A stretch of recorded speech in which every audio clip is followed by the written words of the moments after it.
The Immortal Mask, a 1970s superhero crime noir adventure, follows a retired soldier turned reporter who is given a coveted interview with a death row inmate. What he learns thrusts him into Atlanta's shadowy underworld. He'll have to use his military training to survive being hunted for possessing the information that could topple the city's most powerful ruling class. This is not a pre-order or a crowdfunding campaign. Get your books now at denali's.com.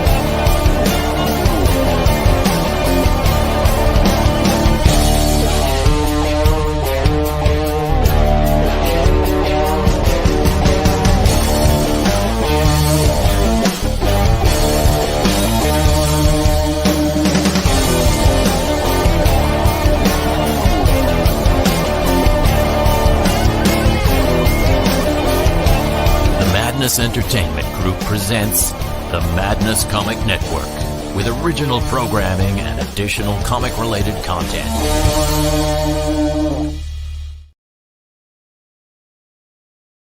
Get ready for an exhilarating journey into the boundless world of imagination. Welcome, comic book enthusiasts, to the extraordinary realm of Out of Obscurity. This groundbreaking anthology, published by Arrow Comics, unveils a legion of aspiring creators, each eager to leave their mark on the industry. Prepare to be captivated as they breathe new life into obscure public domain characters, creating their own unique tales within the pages of this awe-inspiring collection. Out of Obscurity is a testament to the unwavering passion and creative prowess of these emerging talents. They have meticulously resurrected forgotten heroes and heroines, spinning intricate yarns that span the ages. Brace yourself for action-packed battles, mind-bending mysteries, and heartwarming triumphs that will transport you to uncharted territories of excitement. By supporting our Fund My Comic campaign, you become an essential part of this historic endeavor. Together, we can catapult these aspiring creators towards their dreams of comic book glory. Join us on this epic odyssey and witness the birth of new legends. Your generous contributions will not only help us bring Out of Obscurity to life, but also grant you access to exclusive rewards, including remarkable artwork, signed copies, and behind-the-scene glimpses. Embrace the spirit of adventure, for within these pages, untold wonders await. Together, let us ignite the spark of greatness within these visionary talents and redefine the landscape of the comic book universe. Be a part of history and make Out of Obscurity a reality.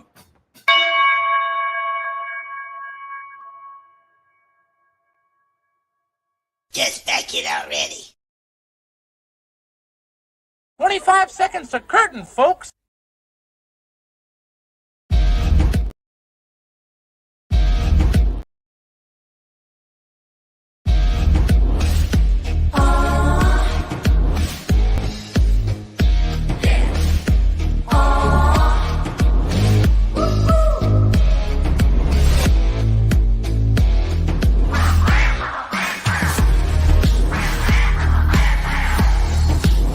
Your favorite podcast is Critical Blast. Oh, ladies and gentlemen, we are. There is no wondering.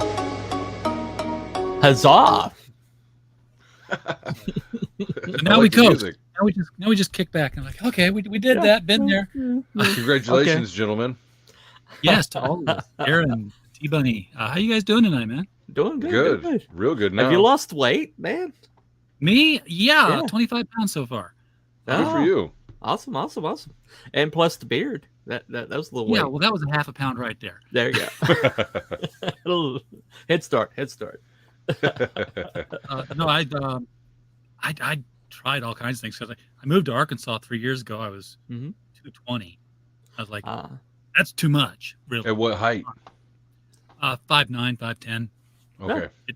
It varies depending on the length of the yardstick, apparently. Right. Oh, there you go. There you go.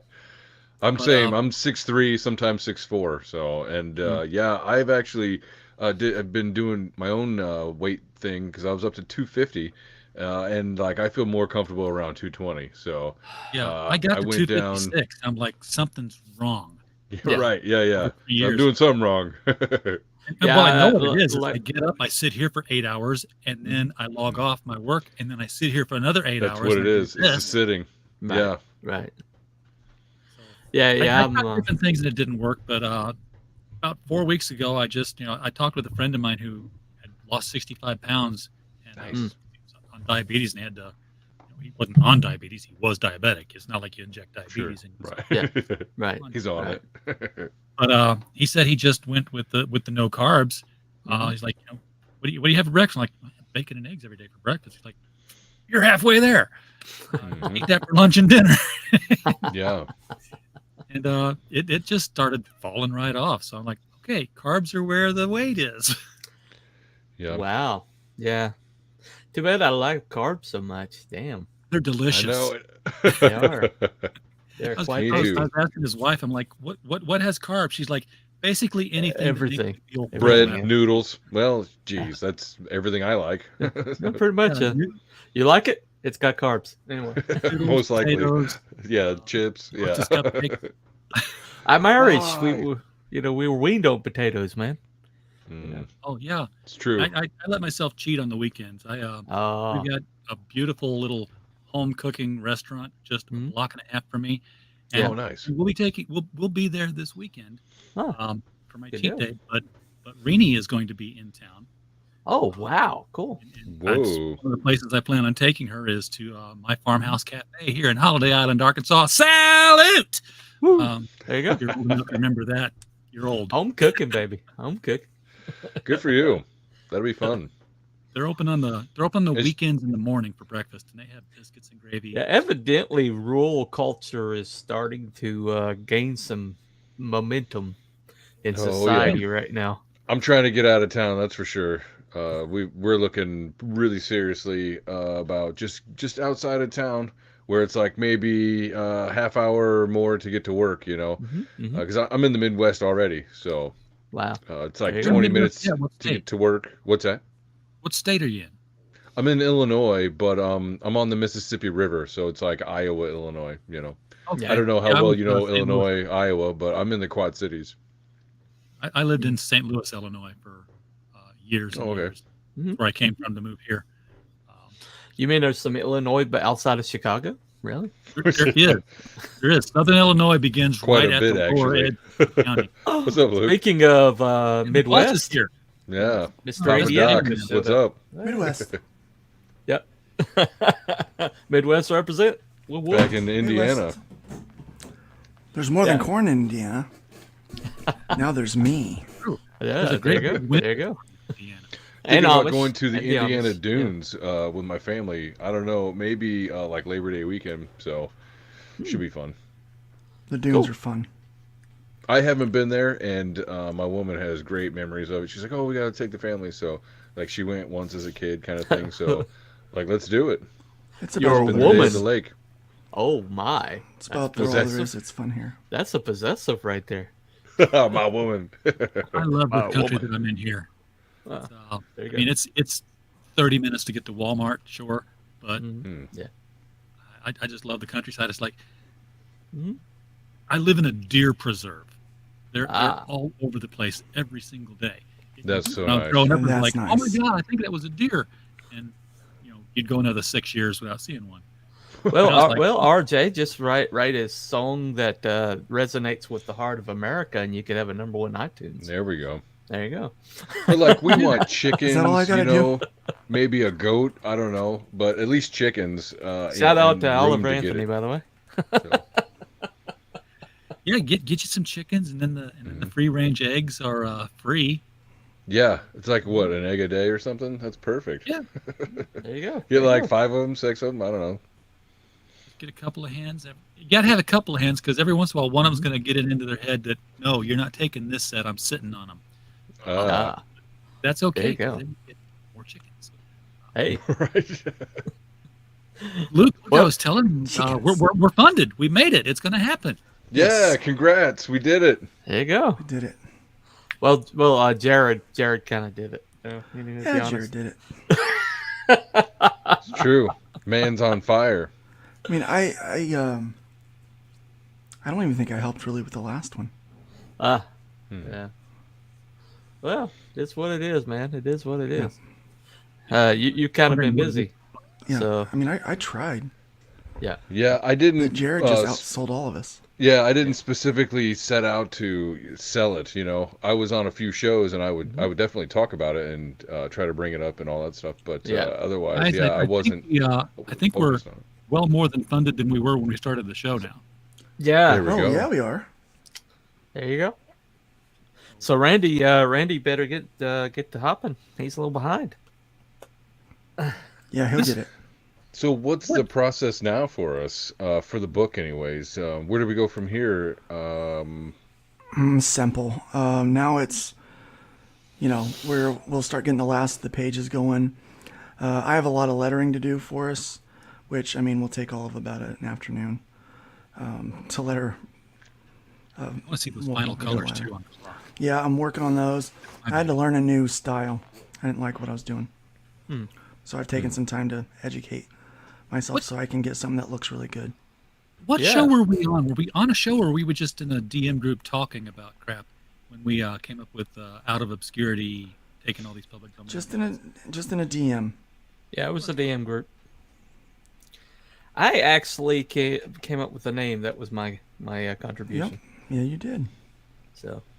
Yeah, and I came into the group, I guess, after a bunch of drama went down, and somebody was like, Second time yeah, a bunch of drama went down. Second time, fair enough. I see. I was out of it, and then I was, and then you're like, "Hey, come hang out." I was like, "Sure, let's do it." Yeah, that and was two dramas ago. Yeah, yeah, and then like a couple months after hanging out in that group, somebody was like, "Oh, we're doing an anthology."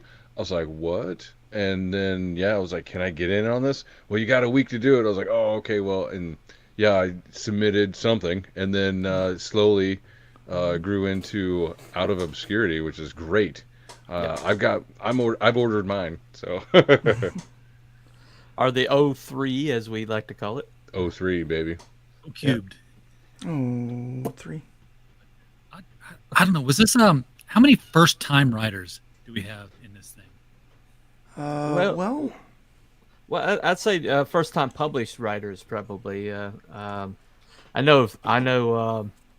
Hojo hadn't been published when we started, but now he's published. So I know we that had more when we started. Yeah, well, yeah. He hadn't had it. He wasn't published with Mythicals yet. He hadn't even.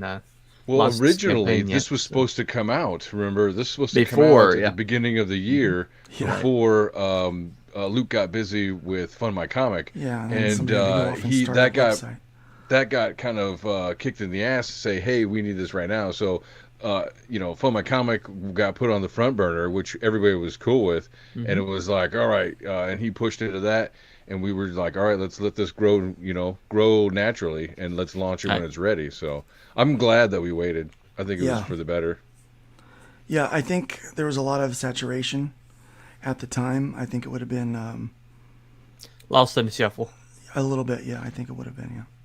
Not only that, but we had more people, more teams, not just people, more teams that were kind of stacked on that kind of fell off after we originally were going to announce it. Anyways, so it was good. It was good that we took our time and let it kind of simmer. It's never bad to take your time. It's never bad. Yeah. No. Yeah, we had people jump in late. We had people leave early, so to speak. And as a guy, and we had people leave late. Yeah, we had people leave late, and we had people not show up to work. As a guy who publishes anthologies, it's the same story with each narrative one. fiction. Yeah. We had about 110, 120 submissions for our new book, The Monsters Next Door, which has just gone to print. Nice. There you go. And we picked 20, and then as I'm going through, it's like, okay, let's go through the formatting. You'll get emails saying, hey, this story got picked up by somebody else. I need to take it. I'm like, okay, well, I'll take that out. And I'll get another one. Yeah, So it's pretty much the I don't Hunger know Games. deadline, but, You know, may the odds ever be in your favor. You know. yeah, exactly. But we got 20 stories coming out in the Monsters Next Door, 20 quality stories, and we're gonna have a show next week as a sort of a book birthday, and I can't wait to show this thing off because we've done some stuff in this traditional anthology of fantasy stories that is completely untraditional. And awesome. I think it's going to blow some people away, especially if you're a fan of comic books, the old comic books and pulp magazines.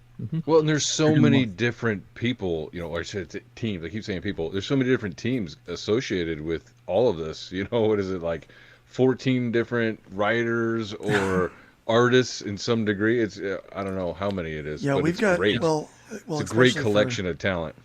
Yeah, especially for Out of Obscurity, we've got. Well, there's going to wind up being 8 stories now, and there are, there's just a slew of different of You're going to have to get some teams tin to cut that nickel up into pieces for when it's time to divide the profits on it. That's why we're doing. Actually, that's why we're not doing profits on this. That's why we're not doing profits. Yeah, because it would be insane. Wait, what? We're not? No, Yeah. I'm not that's, making that. remember that contract you signed? You should have read it. Everyone's getting paid in copies. Yeah. Making copies. That sounds great. You know what? Because I'm just gonna probably go to my local comic shop and be like, "Hey, can we put these out?" Yeah. So, Well, when you start working in money, you have to start working with taxes. Yeah. And I don't want to send everyone a tax form. Right. good point. Right. Yeah. So we're Yep. we're just Well, gonna keep this simple.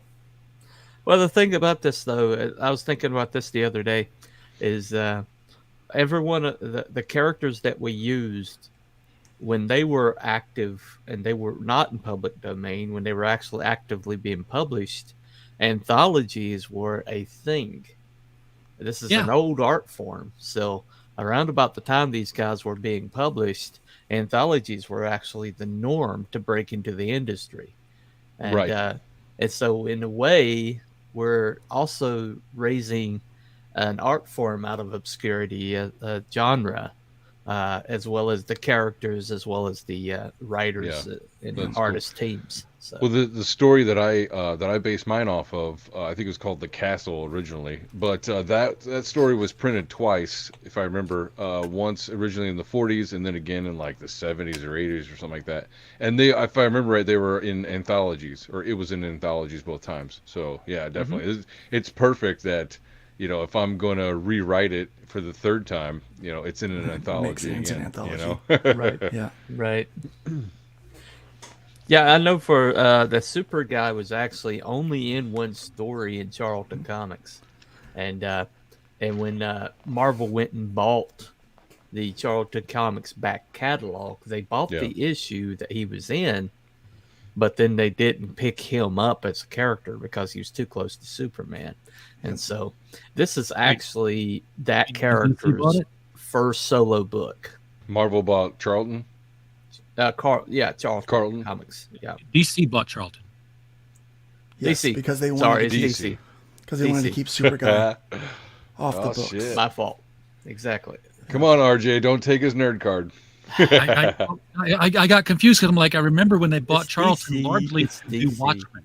Hey, They bought it outnerded for me. Blue He's fine. Beetle. They bought it for the Question. They bought it. They bought it all, and then they gave it to Alan Moore and said, write a story. And he wrote a story, and they're like, okay, but we kind of wanted to do more stories with these characters, and you've killed half of them, but it's a really good story. How about you rename them?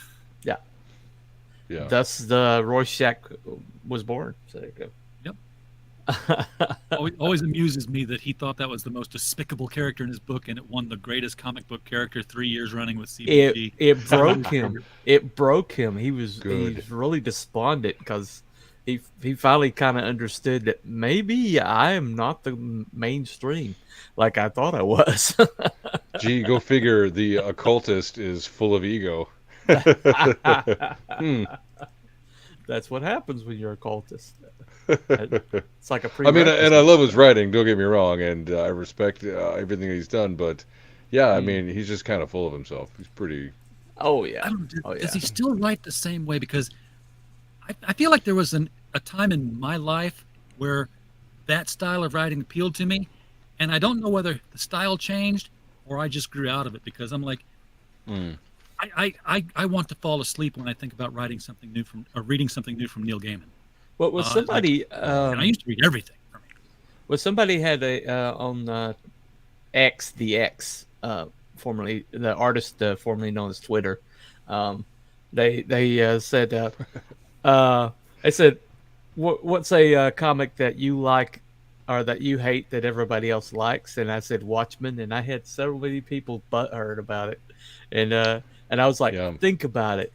No matter how good you like the comic, you have to admit it is the patient zero for most of the worst trends in comics right now. The postmodernism. You can date them back to Watchmen. So. It's not the book's fault.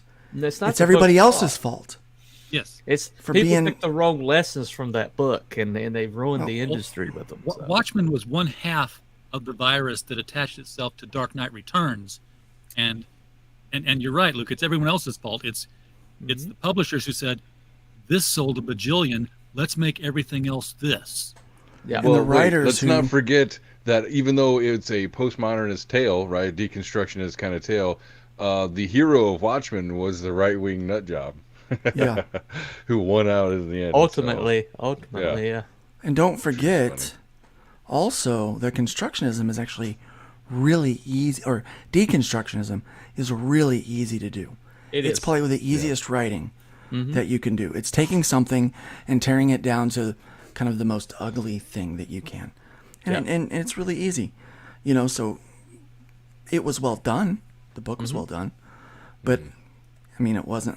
When everyone else started, copying, it wasn't like it was profound. No. What they were doing. Nope. And they all thought they I guess good. it was for me because when I found it in my early 20s, I was like, wow, what is this? And it was so in depth, and there was so much like behind it. Like there was whole passages that was like straight out of the one of the characters' novels and stuff. Yeah, let me clarify a little bit there. It wasn't. Sure. It was profound when it was first done. Yeah. Oh yeah. Now, when everyone else started to copy it, it lost its. It wasn't profound anymore. Yeah, it wasn't. It wasn't special anymore. They killed the specialness about it. Well, the avant-garde becomes the new or the regular guard, right? So. Right. Yeah. Mm-hmm. That's how you get Sam Smith. Ugh. Oh God. That's uncalled for, dude. Sorry. Apologize. Man, Bunny, you just got to ruin everything. I know. Seriously. But you're talking about modernism and postmodernism and stuff. So I saw this amazing breakdown of, and I brought it up before, I think, earlier today on Nerd Bacon. It was like this guy was talking about meta-modernism. And he says that the best version of this is, at least right now, and probably the inventor of the term, the one who coined it, is the guy who did Everything Everywhere All at Once. And whether or not you like the movie, the point of it is that it takes all it takes the truths of modernism, right? Where like the good guy is right, like the whole the hook brings him back song, right? And then you take that old traditional modernist of the 50s, and then the postmodernists, of the Marxists and whatever, the deconstructions, like you guys are talking, and you take the truths out of that because there are truths to be found in that, and you put them together, and at the end comes out, like in the movie Everything Everywhere All at Once, is actually family values, traditionalism comes out in the end, even though you take this journey of deconstruction and finding the truth of it. I was like, that's great. Let's see some more of that. I don't mind if you want to deconstruct the hero, but let's keep those truths in there. Don't just deconstruct them just because, and try maybe a little reconstruction every once in a while. Yeah, like The Boys. These are the without shitty versions. Obscurity. What's that? That's what we did without Obscurity. That segue. Yeah. Take it away, RJ. Take it away. Well, let's go through what everybody did here. Yeah, for sure. Top of the stack. Yeah, because I don't know about the clock, and that's what you wrote, isn't it? Mm-hmm. That is what I wrote. And okay, since I'm on top of the stack all the way, I will I will take it from there. So I do this show every now and then. In fact, I'll be doing it tomorrow with Mike Walters, who has the Mike Stand channel. And Monday through Thursday, he does niche news. He does, what's going on in comics, wrestling, manga, and anime. And he just, he's reading the day's headlines about what's coming up. Yeah. And then on Friday, he does something different. See, you always hear the story about the guy who goes into the comic shop and says, "Hey, I'm thinking about reading comics. Where should I start?" And you're like, well, how would you start somebody reading comics? You're like, well, you should start with, Batman Year One, or you should start with Marvel Secret Wars, or something like that. Well, Mike's brain doesn't work that way. He's like, where do you start? Let's start at the very beginning. So he went all the way back to 1937. And he started reading the Golden Age comic books that were published online. So, going into like Yellow Kid and the Famous Funnies and stuff like that. So every Friday night is a historic comic retrospective. And, we're up to 1939 right now. We've been hitting Superman and Detective Comics. Reading all that, and we do the voices and sound effects and everything. So it's like radio drama with pictures. That's cool. And that's how I got introduced to the Clock. The Clock was the first American masked hero in comics. Now, really? Flag on the play. People are going to say, no, the Phantom. Like, yes, Phantom with an asterisk because he came first, but he's Britain. He's not an American. He's from Britain. Yes. So they beat us to the punch on the masked hero character kind of trope. But Brian O'Brien was just a billionaire playboy, did nothing but lounge around, would walk down the street or drive around somewhere, and apparently his crime was so rampant in his town, he's like, hey, I think I'll go down to the deli and get myself a bologna sandwich. Oh, look, jewel thieves. And he just pulled the car over, take out this black handkerchief that was in his pocket, tuck it up in his fedora hat, and just let it hang over his face. And it had two little eye holes cut out. Like, it's the least secure disguise in the world. And then he would just go in two-fisted and punch the bad guys. Yeah. Stop Corona, though, so that worked. Exactly. But it's like he didn't have a clock magical. Magic. Yeah, he didn't have any snappy phrases like, time to wind you down, or, yeah, I could do this all day. Yeah. It was the Clock. And the title of the stories was actually The Clock Strikes. Nice. Now, interesting thing, that costume later changed. And George Brenner, the creator, kept the blue suit, kept the necktie, kept the blue fedora hat. Luke, you're taking notes on this now, right? The blue fedora hat. The blue, yeah. I think it was a white fedora hat. And in the mask way, it became a domino mask. So if you picture somebody in a fedora and a suit and a domino mask, who do you think of? The Spirit. The Spirit. Well, George Brenner was working alongside Will Eisner. And Will Eisner was using several pseudonyms in these same books. Sure. And Eisner said that the Spirit was based on an old Golden Age character that most people didn't really know about. Nice. So guess who it was? Not a great leap of logic to assume. Also with a blue suit with a red tie. Exactly.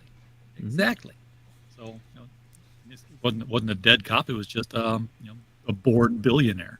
You know what's funny is sorry it's kind of a segue. So I was listening to Jim Cummings, the guy, the voice actor. He's done a bunch of Disney work. I was listening to his podcast and he had Billy West on, and they were talking about doing different stuff, and they were saying when you're coming up with an impression or you're trying out a new voice or whatever, if you don't quite nail it, or if somebody is like, is like you try to do it and somebody's like they don't get it, Well, that's a new character. So you take that new voice, and that's your new character. And maybe that's kind of what they did on this one. Is like they kind of imitated it, but it wasn't enough. So they're like, well, this is our new character. Yeah, so new we're character. gonna run with this one. Well, hey, it works. when I've been Close, but it's introducing not the it. clock Dude, on Go other ahead. streams, I've been making that connection with the spirit. So I'm glad to see Yeah. that I heard that right. So I actually used to do that when I was in a band. Whenever I would mess something, I was like, "Oh, sorry, that's a new song I'm working on." Yeah, I'm just trying something out. Yeah, I just That's wrote it. jazz. That's jazz. So Yeah, I've been working on that. We're that's not a jamming. mistake. That's jazz. So, Yeah, we're just jamming. There's no such thing as mistakes. That $0 price tag. You're right. That is a nice little incentive on the cover there. We're not selling it for that, by the way. Yeah, no, that's because we didn't know exactly when I made the mock-up. I had no idea what we were really going to price it at the time. yeah. We were kind of uncertain. But we did end up pricing it at $25. Mhm. So, and how many pages did we end up with? It's going to be just under 100. It looks like. Whoa, By the 100, time I get everything in there. That's a big boy. that's Yeah, by the time I great. get everything in there, it's going to be full of stuff. It's going to be fun. Yeah. Now wait a second. We got 8 stories, Yep. and I'm gonna talk out of school here. But eight stories supposed to be 6 pages each, and Mine's 7. RJ slipped in 7, and Luke's like, no, yeah, it's got to be 6, but make it Eric's 8. got And 7. then So. 6, yeah, and then I let one person take 7, and then I was like, okay, well, you can have 7, and then somebody, I actually think somebody submitted 10. And I was like, Wow. I was That like, was not damn me. it! I was like, damn it! I said 7. I said 6 to 8. 6 to 8. Right. I knew, It was 6 but to I'm 8. working. That's what I remember. I'm working with comic book creators, of course. Someone's gonna sneak in 10 on me, and I'm like, all right, that's fine. I just think it's needed this one guy more right page here, for the not, fight. That was it. I was like, Guy I need above one me more right good here, page. I think it's "Thou Art the Man." Maybe Yeah, this Yeah. one right here. Maybe. yeah, he has a got tendency 8. to doing. I was like, who's got a 40-page story in this thing? I didn't realize it was such a think- fat boy. That's great. Well, I you gotta think Hojo's the only one that has a 6-pager now. So Yeah, well, all of the stories will have an intro page from Spank. Mhm. So there will be that, and then there will be some standard credits pages for some other things that we're going to put in there, and then we're going to put in kind of write-ups about each one of the creative teams and work that they've done, where you can find them, QR That's codes cool. to their social media and that kind of stuff, so that that is what's going to fill up quite a bit, the about stuff for the creators, for the creative teams. I wanted to kind of show off what you guys did and brag about you guys, really. Yeah. I want people to be able to get a sense of, who you are. I mean, this isn't about Luke and Arrow as much as it is about the creators that are working on this project. Yeah, So- which I appreciate. That's really cool. I mean, any kind of eyes I can get on me is great. So That's I what she appreciate said. all of that. Yeah, it's like it's so huge. Oh wait. he's such a handsome young man. And the thing is, we got such and again, this is just like the anthology books of the Golden Age. They're different kinds of characters. Anthologies in the Golden Age went from two toddlers getting into hilarious hijinks to a spy smasher, to a superhero, to a cowboy, and it was like there was no programming logic to this thing. It was. Which I think is great. Like each story is so different than the next one. So that's very cool. Yeah, we jumped genres. We jumped literary styles. We jumped Yeah, narrative art style. styles. Yeah. Each one is just its own world. It's I've seen most of the scripts and they're all top notch. I mean, there's not a weakling in this bunch. Yeah, nobody dropped the ball on this. Nobody. So is this going to be like a regular thing from Arrow Comics? Where I think so. Okay. I think it's a great idea. Like at least do maybe one a year or something. That would be so great. Yeah. At this pace, it'll have to be one a year. There you go. I was thinking about doing one a quarter, but as busy as I've been. Sure. I mean, even right now, as we speak, I am doing commission work. There you go. I've got work I've got to get done so that we can. Well, I mean, that's the only way I get paid. There you go. Exactly. You want the money. Yeah, that's the only way I get paid. Because I'm not getting paid from my comic right now. Where all of that money is going right back into making Fun My Comic. There you go. A total beast. It is. Did you think it was going to get this big, this fast? No, not a chance. I didn't think so. Yeah, it's blowing my mind. It's so funny because although you didn't have confidence, I was like, this is gonna be a good deal. Well, back that's when why we I were was like kind of right pushing, away. I was doing all the Bunny's trailers. It's great. I was like, it's gonna be something for sure. Well, back when we were pushing, Luke into this thing head first, we were all saying is like, What's man, up, this John? is a market niche because IGG's villain turn and Kickstarter's always been iffy, and with the little jackass kicking, Mike Barron off of his crowdfunder, it was just like people were just like, oh crap, we need someplace to land, and then Luke's like, ta-da, and since you mentioned it's kismet. It's just the perfect, and then it's kismet. It's kismet, a little bit of planning involved. Yeah, it was a lot of work. It's been a lot of work. Well, yeah, because it was going to be your place to sell your book. Just me. Yeah, just for me.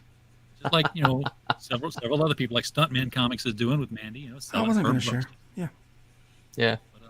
Well, what got me was everybody was like, "Oh my God, I'm tired of being shadow banned," and then but then it's like, well, let's make our own websites, and then people were like, "Yeah, but we won't have like traffic." That was always the thing.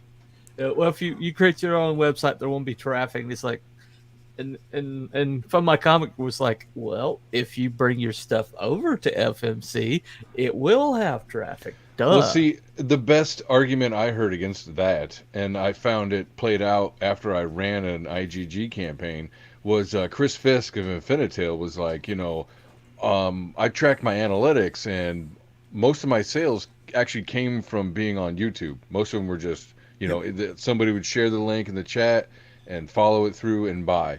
And that was where he got like probably 80 or more percent 90, of his probably sales. 70 to 90%. Yeah. Of your backing, you have driven to the website. Right. No matter what website it is that you're using. I mean, It's you. You're the one that's doing it. You're the one doing it. And so that's why it's like, why should I go to IGG, Yeah. Especially if they're going to shadow ban you and you can only find your thing by a direct link. And then pretend that they're helping promote my stuff, and I'm getting buyers like they're a marketplace. Let's get your 5%. It's like, dude, I get an email every time I get a buyer. Well, and I can track where that comes from, and it's never just like randomly on IGG. So I don't know who they think they're convincing that they're providing a service to, but they're not. So what's funny is we're actually getting random backers from Fun My Comic. Like, I can see where people hang out, and we're having the same IP addresses hit multiple campaigns while they're on the site. Nice. Which is neat. Now, that was one of the things I was wanting to ask about a long time ago, and I think we did talk about this. You got the shopping cart option on here, which is something that Indiegogo doesn't have, or Kickstarter, if that matters. So, like, if you're on Indiegogo and you're like, hey, I want that tier, you get that tier, and you finish paying for that tier and you check out and you're like, but I wanted the other tier too. That's a whole other separate transaction where here's like, I want this, put it in the cart. I want this, put it in the cart. This, put it in the cart. Yeah. But it's still per campaign, as I understand it, right? I mean, it's not like you can say, hey, I want an Out of Obscurity. Okay, now I want to go in here and give me a hybrids and then check all that out at once. No. Just it's per campaign. Think of it like going to the mall. You're actually backing that creator. You're not backing Fund My Comic. You go into that store, yeah. Yeah, so you're going to that store. You pay for it in that store, and then you go to the next store. That makes sense. That's exactly what it's like here. Well, I think it's kind of like a highway close. with stores on it, basically. Fund My Comic being the highway, and people get on that highway and then, they drive by and it's like, oh, there's stores here, store here, store here. And it's up like to the person where you go to everybody's booth and you're like, I like this, I like this, I like this, and then you take it up front and they're like, okay, this tag belongs to this person, this tag belongs to that person. Right. Yeah, we don't.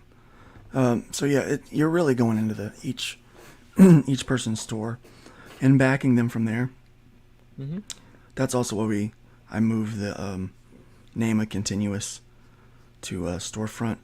You don't have to technically be a storefront to use it, but there's a lot of people that were kind of misunderstanding what the purpose of that was for.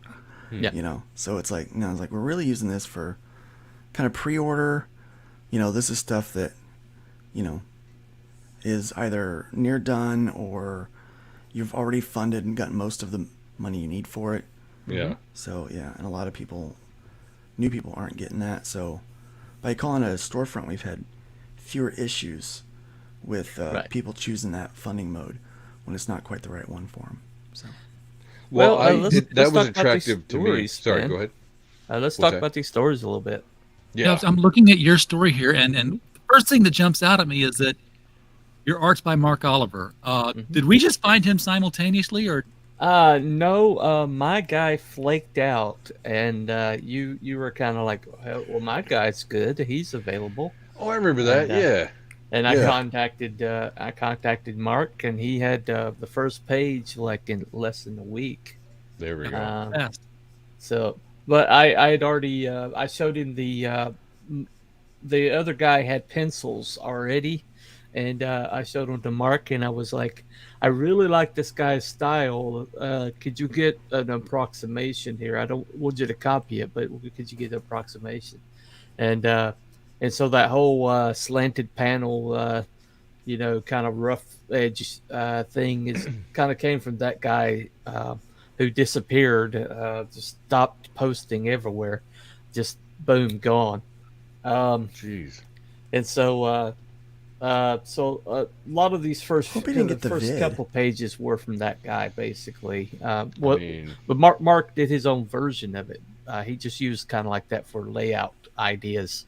And so we were able to catch up to where we were just a couple weeks, and then he just kept going, and what the result is just absolutely amazing. Mika from Barbusco Comics, my colorist, she took it to a new level with this.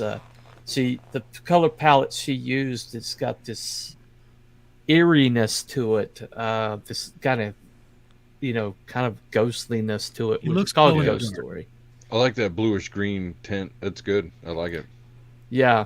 I there's a couple of times where, I had to send, where Mark had to like redo things, and she had to go back and recolor some stuff because of some language misunderstandings, like a concept. One of the concepts is something called a spirit lantern from Chinese.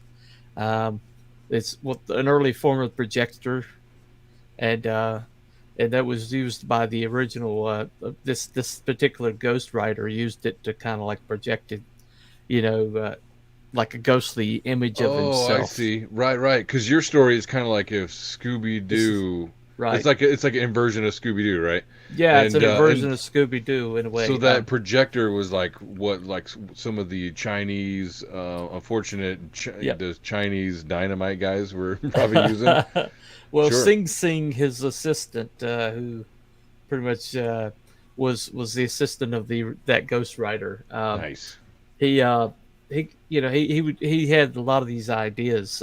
So they used Ledger Domain. Tricky Oriental. He's an Ricky alchemist. Oriental, right? Yeah, he's an alchemist and inventor. It was a different day. It was a different day. I love it. I don't have a problem with it. Oh, they all had Oriental sidekicks at the time.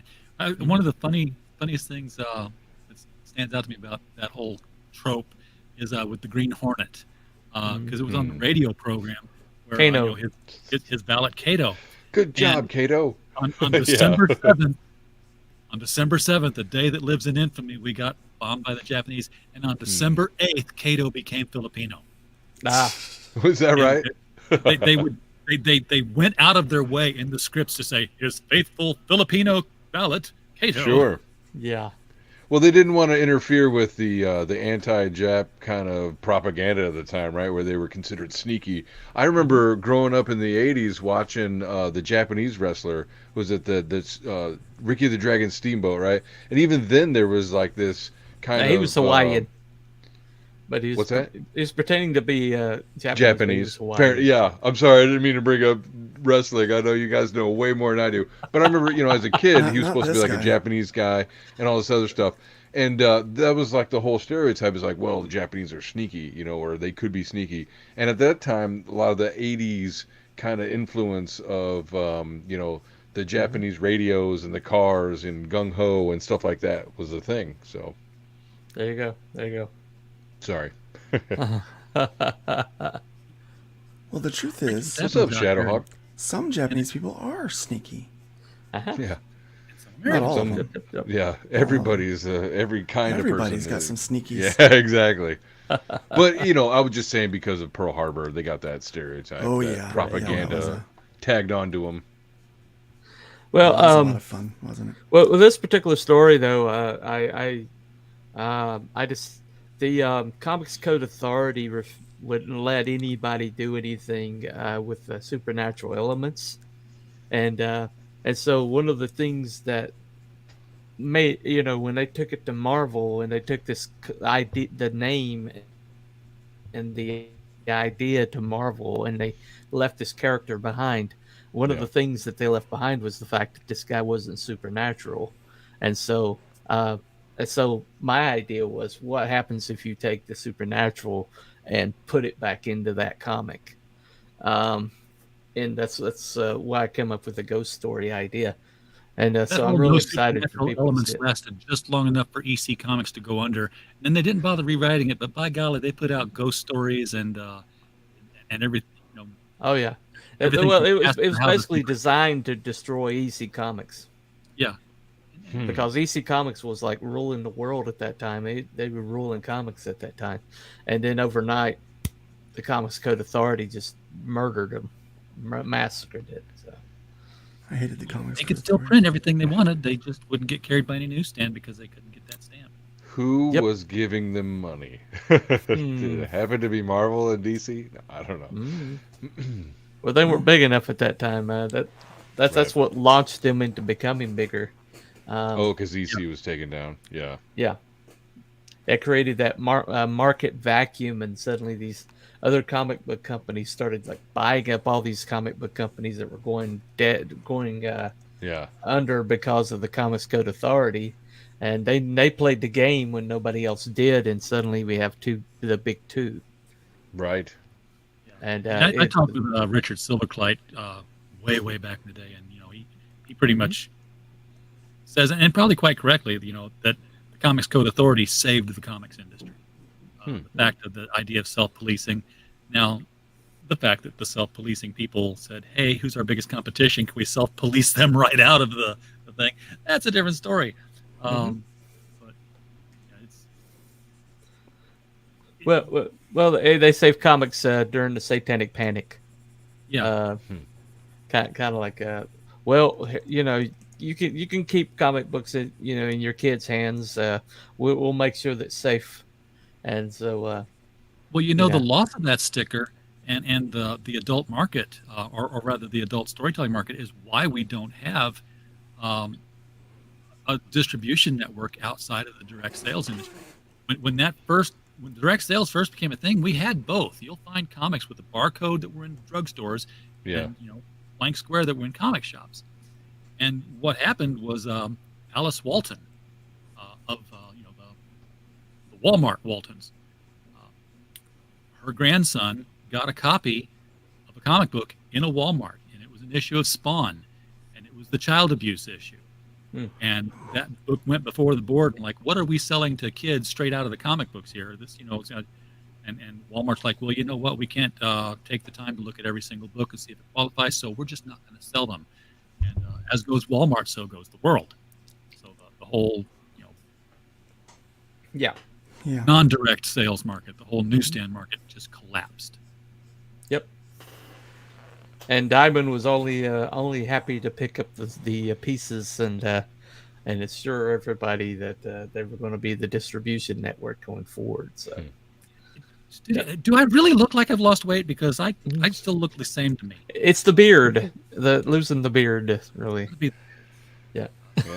My gut's below camera level, and I know that you have lost a little bit of pudginess. You lost a little pudginess. Your face and neck. Yep. There you go. Congratulations. 25 pounds so far, studio. So thank you. You're looking good. You're looking good. People are noticing. Thunder Horse. That's going to be cool. Super old guy. Yeah, that's the fun one. This looks like it was like a Mad Magazine. I'm not even gonna lie, guys. No offense to any of your stories, but that one's my favorite. Well, because that's probably the breakout one because it's so damn funny. Yeah, because it's so different from everybody else's. Yeah, it's like a deconstruction, but it's not. I have never in my life read a comic book and laughed at the jokes that were in them. I've never thought that they could pull off comedy in comic books very well. Yeah, I read that his was the first script that came across my email. So it's the first one I'm looking at across my desk, and I'm thinking, oh man, hopefully I didn't get myself into a mess here, And so I read that script, and I'm belly laughing at this friggin' script. I'm like, this is hilarious. Yeah. Like just the idea of just seeing these images of this. And that was his second script ever. I was like, color me surprised, So that one sold it for me that Out of Obscurity was going to be a massive success in my opinion, as far as a publishing effort. And I was just really impressed with it. Anybody remember the Scarlet Cyclone, also known as Retired Man? There you go. This was on a show called Legend of the Superheroes. It was a television special starring Adam West and Burt Ward as Batman and Robin, but it was the first live-action Black Canary, Hawkman, Huntress, Green Lantern, The Flash, and it was just, unfortunately, a Dean Martin roast kind of thing, full of camp and bad special effects. But I mean, you had Sinestro, you had Solomon Grundy. It was the bomb, really, for a comics fan who wanted to see things done in live action. Yeah. Yeah, we're spoiled for it now, but people forget how rare it was. Oh, dude. I mean, I remember the Incredible Hulk made-for-TV movies where I would just wait for them. I'm like, oh, there it is. It was like every 2 or 3 years. There's a Daredevil one, the Thor. Yeah, that was awesome. Love those. The Daredevil one was great because it was like, the story is that, well, you remember the Daredevil, he had a blindfold around his eyes. Yeah. And he was that was his costume. And Stan Lee was like, why is he wearing a blindfold? And the writer's like, well, he's blind, he can't see. Yes, but he's not supposed to tell the world that. And then next thing you know, they did that in comics. It just reminds us, kind of dumb 10-year-olds that he is indeed blind, so he cannot see. There you go. But but look here, aren't we supposed to have representation so people can see themselves in comics? Yeah. But who's reading Daredevil? I just want to see the next Eskimo hero. Blind kids can't see themselves in anything. Actually, there is an Eskimo hero. He's in Company Man. Oh, hey! Right. Nice. Indie Comics has him, so there you go. Durer is a Eskimo hero. So. There's a void in the market, and the indies will provide. I tried to figure out which one of the Global Guardians was the Eskimo, because you remember when Super Friends continued on in its evolution, you ended up with Apache Chief and Black Vulcan, because they couldn't get Black Lightning for some reason. Right. Tinkle was Einhorn, yeah. Remember when all of the black characters were called Black? Like there was black in their name because they're black. Yeah, because I actually carried that over in my comic. I had an interview a long time ago, and I can't remember who it was with. He was writing Black Panther at the time, but he was like a television writer. And I was like, why is it that all the black male heroes were like Black Panther and Black Goliath? Like, but all the women were Black Canary and Black Cat, and they were white. Yeah. Right. Naughty. Right. Nobody knows, man. Yeah. So Super Guy is definitely going to be the comic relief and among the rather serious. Everything else is serious. Yeah. Everything else is serious, though. But it's he just did comedy so well. I was just really impressed with that because it's so hard to do comedy in comics. This one is the one I know the least about, the Puritan Solomon Kane one. Yeah, it is. It's Solomon Kane. I mean, it's Yeah, it's a Robert E. Howard character, but he had, like, as far as I can recall, because I talked with somebody who did a Gideon Kane book, which was Solomon Kane. They just didn't use the name to get in continuity. Right. He didn't have any. It'd be like there'd be supernatural crap going down in town. Solomon Kane showed up, kicked butt, and walked away.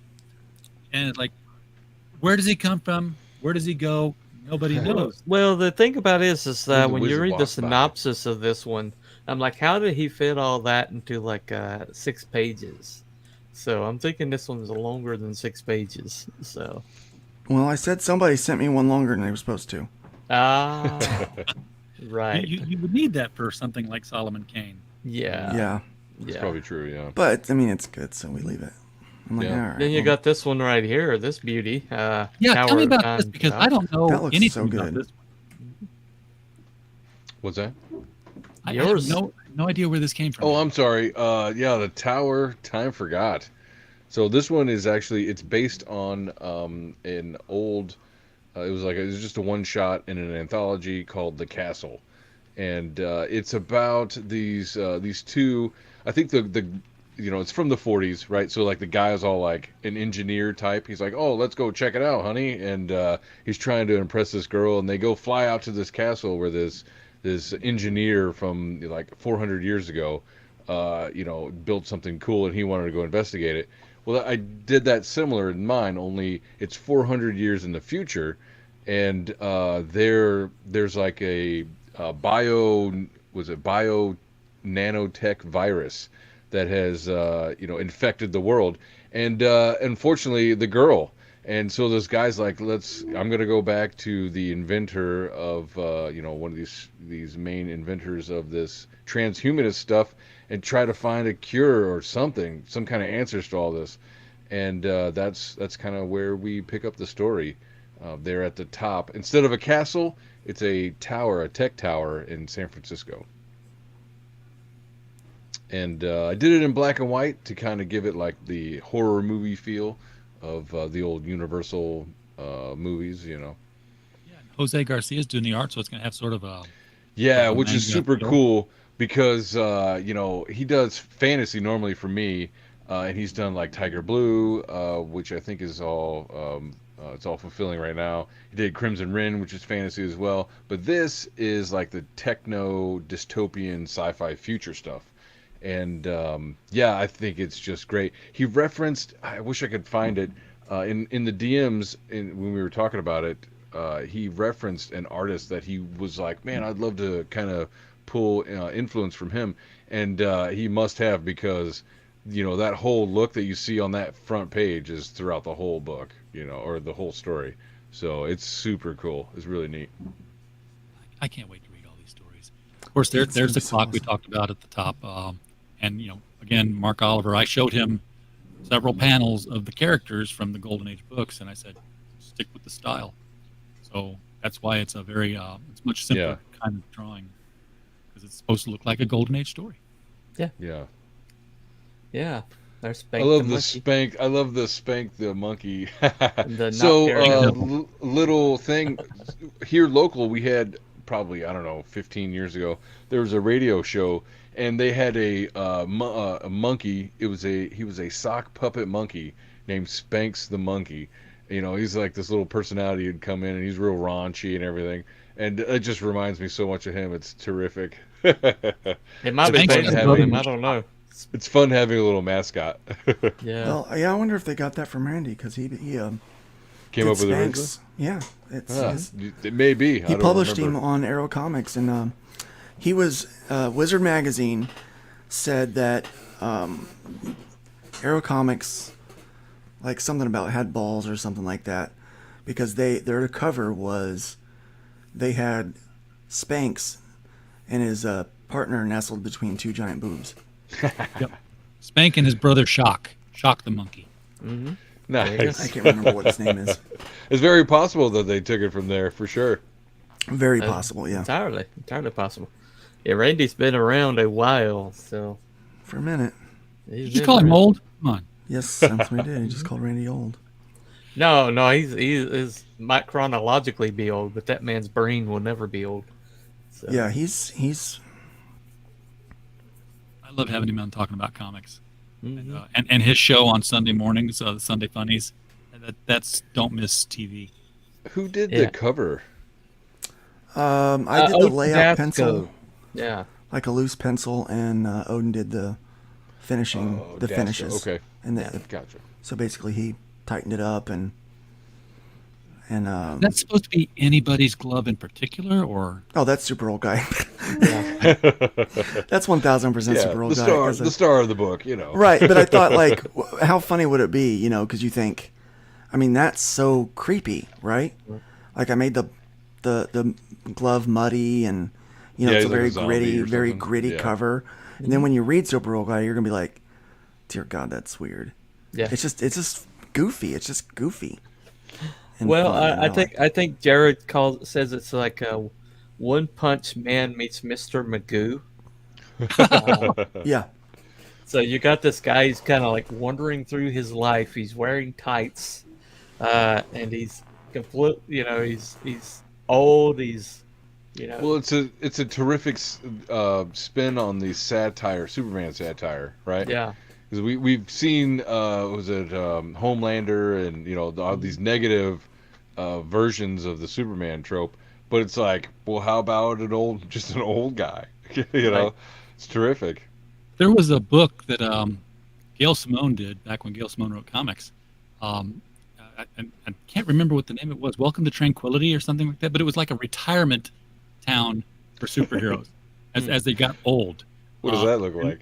And there was one guy who was like, he's just walking around with a book in his hands, mumbling to himself all the time. And you know, the person visiting who's getting, you know, the world building story told to them through narrative, like, what's it with this story?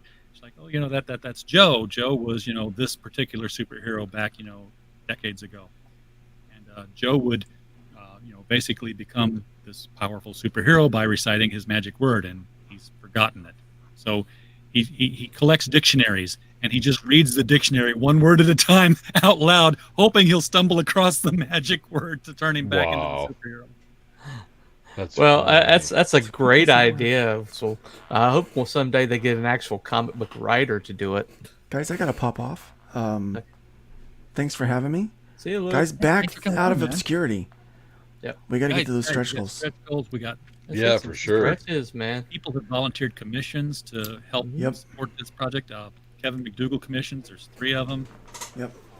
Don Edwards, Shay the Red. We all know and love Shay. There's only 2 left of mine, I think. Yeah, yeah. Luke, you get a Bronze Terror T-shirt. All right, guys. Obsurity T-shirt. See you, Luke. See ya. See you, Luke. Bye, man. Be sure to use code SHIP2 when you're backing multiple items, and you'll get shipping discounts on this. But aside from the couple of T-shirts and the art tiers, it's the book. It's a very simple setup campaign. For $25, you're going to get 8 excellent stories of great characters that we haven't seen for a while. Right. With some up and coming writers that you're going to start hearing about. That I believe from the group that knowing these guys. I mean, Hojo, you've already got comic out by him, but Jared has a project in the works. Mr. Aaron's already funded his project, Immortal Rising. RJ is actually a published author, but this is his first comic book.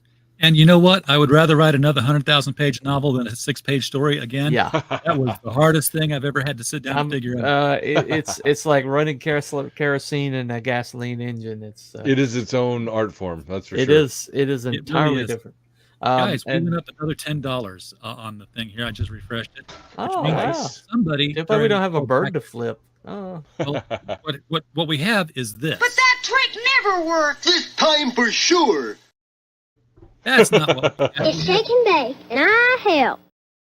It's shake and bake, and I help. Somebody out in our audience help. It they might have come in from some other show, but if it goes up, that's the rule. If a campaign goes up during our show, we take the credit. That's right. You blasted it right. Yes. There you go. Take the credit. We had our shake and bake moment. So whoever did that out there, thank you. Thank you. You helped. Thank you. You make RJ look good. You made RJ look good. But yeah, Fowler, he's got published books out there right now. Got my Tiger Blue the other day. But so we basically have like a bunch of really good writers, up and coming artists, up and coming colorists. Well, it's like this is a generation. Maybe not the whole, but it's a good test or a good sample of this generation of the CG or indie comics, because there's a lot here. Like there's a lot of artists and a lot of writers all contributing to this. So you're gonna find something that you're gonna new, that you're gonna like, that you're gonna see again, that you're gonna buy. So yeah, buy it now. You're gonna like it. Oh, absolutely. And if you want to do that, folks, the link to this campaign is right below the video. So yep. Now that people know that it's funded, I expect we start taking down some of these stretch goals, because that's what I'm looking forward to. Yeah. Yeah. Like, just come and check it out. Like, there's nobody else is doing an Out of Obscurity type of book at all. So you have a wide variety of genres, wide variety of writing styles, wide variety of art styles. So there's nothing else going on right now like this at all. You've got a Jungle Age, Golden Age jungle comic, Korax, son of Tarzan. You've got the almost the prototype pulp comic in Clock Strikes. You've got a horror sci-fi quest comic in Tower of Time Forgot. You've got a horror weird western when Ghost Rider, the ghost story. You've got the book, the E. Howard kind of story with with Solomon Kane. You got a Solomon Kane story. I mean, it's Son of Tarzan. Don Martin-esque comedy. You got a comedy, kind of a farce comedy with super old guy, and then the Bronze Terror is going to be part of the Chrome Dog universe going forward. This will be the first published. Wait, what is? The Bronze Terror. Really? Bronze Terror. Nice. He's going to be in his universe going forward. So this will be the first time you see that universe that's going to be in Chrome Dog when Chrome Dog comes out. That's so cool. Yeah, so that story is pretty significant, but I mean, it's just Randy's story. I'm not quite sure what Randy's story is going to be, but Randy Zim has been is a hell of a writer. He's been around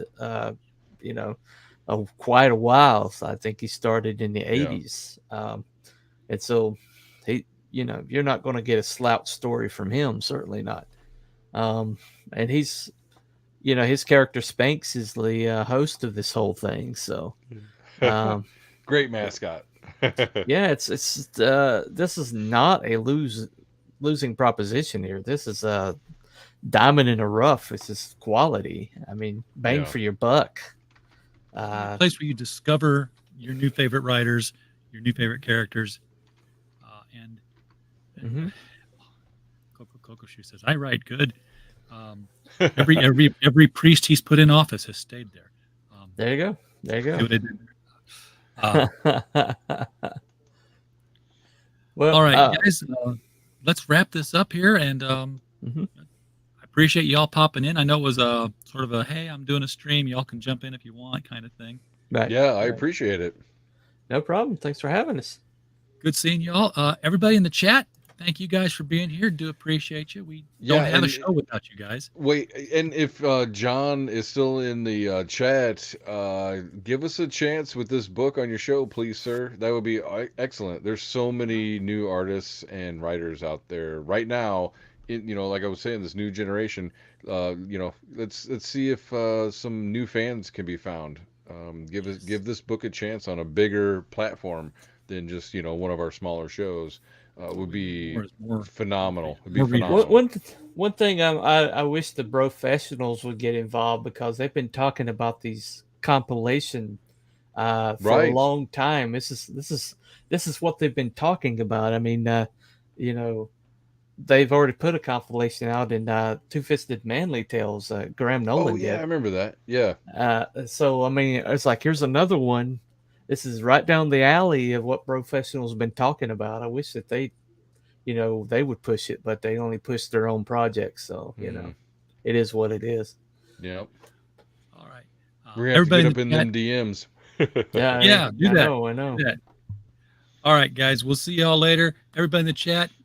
There you go. Hope you have a blast. See you around, guys. There you guys. Bye.